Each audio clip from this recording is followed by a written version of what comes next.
Quand on parle justement là, de couple et une semaine avant la Saint-Valentin, qu'est-ce que ça veut dire au juste raviver la flamme? Bien, raviver la flamme, c'est essayer de repartir quelque chose qu'on a peut-être laissé aller un petit peu, malheureusement. On ne devrait pas être obligé de la raviver, on devrait toujours s'en occuper. Et tu avais Hein? une très belle analogie, Manon. Tu prenais l'exemple d'une maison, Mais les dans un foyer, fondations d'une oui, maison. d'un feu de foyer, si on met une bûche. Mais d'ailleurs, quand les gens se rencontrent, ils disent, mais ça clique pas, ou il y a une étincelle qui est arrivée. Mais cette étincelle-là, c'est ça qui a fait que les cœurs se sont embrasés, C'est vrai. que le feu a pris. Et puis, avec le temps, quand on est ensemble, on oublie de mettre une bûche dans le foyer pour que la flamme reste. Malheureusement. Donc, à un moment donné, on est pris avec les enfants, la maison, le travail, puis on se perd de vue. Alors que c'est important, justement, de ne pas se perdre de vue, parce que le couple, c'est la base du projet qu'on a voulu construire ensemble pour avoir des enfants, une maison. Et on sait que si couple il y a, c'est parce qu'il y a eu une flamme au début. Oui, c'est Parce ça, que c'est s'il n'y a pas de obligé. couple, s'il y a un couple, c'est parce qu'il y a une flamme. Est-ce qu'on peut vraiment affirmer qu'il n'y aurait pas de flamme s'il n'y avait pas de couple? S'il n'y avait pas de flamme, il n'y avait pas de Ce que couple, je il veux n'y avait dire pas de par couple, là, s'il n'y avait pas de flamme. c'est que... Oui, c'est ça, exactement. Oui, tout à fait. Donc, c'est pas peine perdue, là. Même si la Non. flamme est toute petite, on Oui, peut oui. avoir espoir, là. Même s'il n'y a plus de flamme, s'il y a encore de la braise, on peut mettre du bois, l'alimenter puis le stimuler pour qu'il reparte. Mais c'est sûr que si on attend que tout soit éteint puis que c'est des cendres froides, ben, on aura beau souffler, mettre du bois, Activer le soufflet. activer tout ça, ça ne fonctionnera pas. Donc, il ne faut pas attendre. Et puis, la Saint-Valentin, justement, il y a beaucoup de gens qui disent, bon, c'est une fête commerciale, c'est plate, on est obligé. Oui, c'est une fête commerciale, mais en même temps, on devrait se donner rendez-vous une fois par année pour la Saint-Valentin, pour se dire, faire un petit bilan amoureux. Est-ce qu'on se voit assez? On passe assez de temps ensemble? Bon, on peut aller acheter une carte, des fleurs, du chocolat, aller au resto sans y mettre vraiment une attention, sans vraiment faire attention pour y réfléchir. Bon, c'est mieux ça que rien. Les gens qui reçoivent rien, qui prennent même pas la peine de se dire « je t'aime », prendre une carte pour donner à son amoureux, c'est dommage parce que là, c'est comme un grand coup de vent qui l'éteint, cette flamme-là. Mais si on prend le temps de s'arrêter, de dire on est rendu où? Spécialement quand la vie va vite puis qu'on a des enfants, on est dans plein de jeunes couples que j'accompagne. Ils sont en rénovation, ils courent à garderie, ils sont en train de monter des carrières. Ils n'ont pas le temps de s'aimer. Ils prennent plus le temps de s'aimer. Ils disent on n'a pas le temps. Ils ne prennent plus le temps. Alors que la base, c'est là. Hein? Si on a eu une vision, un projet de couple, un projet de famille, c'est parce qu'on s'aimait. Donc, c'est important de l'entretenir. Si on parlait de solage, c'est la base qui fait qu'on est une famille. Les fondations. C'est les fondations. Et peut-être aussi profiter de la Saint-Valentin pour parler du feu qu'on a connu quand on s'est rencontrés. Et dire de quelle nature il était, ce feu-là, et comment on peut faire pour l'activer dans notre vie actuelle. Oui. Les couples que tu rencontres, Manon, de quoi se plaignent-ils par rapport à ce feu-là qui n'est plus là ou cette flamme-là? Bien, souvent, ils ne s'en rappellent même plus qu'il y avait un feu. Les gens viennent consulter souvent lorsqu'ils se disent que c'est notre dernière chance. Bon, il y en a qui viennent même pas consulter, puis qui font juste mettre la maison à vendre, puis vont voir un avocat médiateur qui se sépare. Je dis pas que c'est pas une bonne chose de se séparer si ça va plus, mais ce que je trouve dommage, c'est que des fois, si on était ensemble, on a eu cette vision-là de couple et de famille, quand il y a des très jeunes enfants, il y a des couples, des fois, se séparent, les enfants ont quelques mois. Je me dis, ça fait pas des années quand même qu'on les a fait, ces enfants-là, qu'on les a voulus.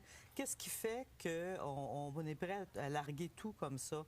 Ça, je trouve ça dommage. Donc, il ne faut pas attendre. Quand on voit qu'on s'ennuie, que j'ai plus le goût de l'autre, puis tout ce qui me vient, c'est les doléances, moi, ça me tape ses nerfs. Il ne faut pas oublier non plus que ce qui nous a plu au départ, c'est souvent ça qui va nous tomber ses nerfs quelques années plus tard. C'est vrai. Hein, je l'aimais parce qu'il était calme, il me faisait du bien. Là, il me tombe ses nerfs parce qu'il va passer vite. Ou vice-versa. Alors, quand les gens viennent consulter, je leur fais se rappeler de ça. C'est comme si on avait 2 DVD, un avec nos bons coups du début, puis un avec nos affaires qui nous dérangent.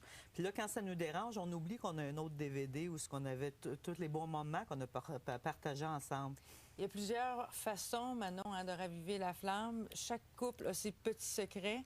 On est allé demander aux gens quelles étaient leurs façons à eux. Comment vous faites pour entretenir la flamme dans un couple? Pour entretenir la flamme, des petits événements non planifiés, des petites sorties pas prévues, je pense que c'est le secret. Ouais. Moi, c'est surtout la lingerie que j'achète. Sinon, super restaurant, activité de couple, c'est souvent mon chum qui choisit, comme ça, je suis sûr qu'il est heureux, puis il n'y a pas de chicane dans ce temps-là. Oh boy. Bonne question pour des célibataires. Ouais, c'est ça, deux célibataires chroniques.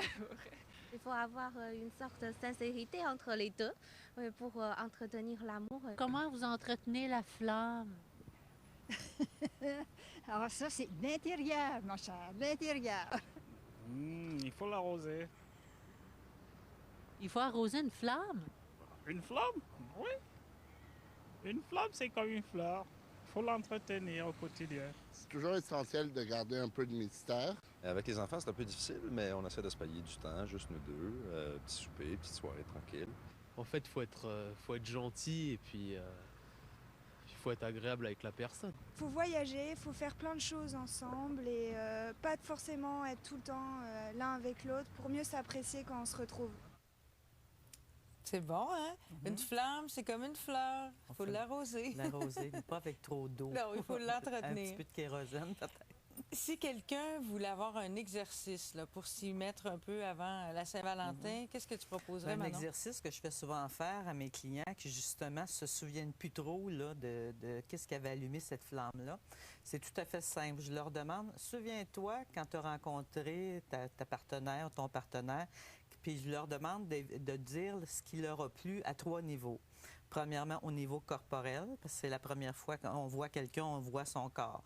Puis là, je leur demande d'en parler dans le détail, c'est-à-dire, bon, tes beaux yeux bleus, j'ai vu tes beaux yeux bleus, ça me fait plaisir, ton beau sourire, tes beaux cheveux blonds, pour que la personne se sente que c'est à elle que tu parles. Parce que souvent, ils disent, je la trouve belle, je te trouve belle. Oui, mais ça veut rien dire, je te trouve belle. Donc, cet exercice-là, on se place devant l'être aimé, on lui dit ça. Oui, oui. Puis les femmes peuvent dire à leur homme aussi, j'aime ta belle carrure, j'aime le rebondissement de tes fesses, ça m'a plu. Il faut y aller dans le détail. Fait que la personne se sent, retourne là-dedans, se sent là appréciée. Ensuite, des qualités au niveau du cœur.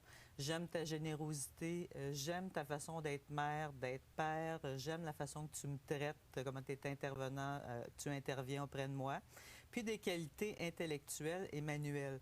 Bien, j'aime la bonne cuisinière que tu es, j'aime comment tu es capable de bricoler plein d'affaires pour réparer la maison, j'aime ta philosophie de vie, j'aime tes valeurs, la façon que tu éduques les enfants.